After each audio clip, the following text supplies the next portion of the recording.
शिरोळ तालुक्यातील यड्राव ग्रामपंचायत सदस्याची 4 चाकी जाळल्याबद्दल 3 जणांना पोलिसांनी अटक केली आहे।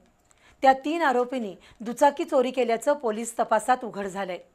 शहापूर पोलीस ठाण्याच्या गुन्हे शोध पथकानं चोरीच्या 2 आणि गुन्ह्यात वापरलेली 1 अशा 3 मोटरसायकलीसह एकूण 1 लाख रुपयांचा मुद्देमाल जप्त केला। उमेश धुमाळ, सार्थक वडे आणि आदित्य भस्मे अशी त्या चोरट्यांची नावं आहेत। यड्राव गावच्या हद्दीत भाटले इथं 12 फेब्रुवारीला मध्यरात्री दुचाकी चोरीची घटना घडली होती। त्यानंतर आर्थिक वादात मध्यस्थी केल्याच्या रागातून यड्राव इथं केबल व्यावसायिक हरीश नाईक यांची 4 चाकी गाडी पेटवली होती। या प्रकरणी शहापूर पोलिसांनी उमेश धुमाळ, सार्थक वडे आणि आदित्य भस्मे या 3घांना अटक केली होती। त्यांच्याकडे पोलिसांनी तपास केल्यावर मोटरसायकल चोरीचे गुन्हे उघड झाले। दारू आणि चैनीसाठी या 3घांनी मोटरसायकल चोरीचे 3 गुन्हे केल्याचं स्पष्ट झालं।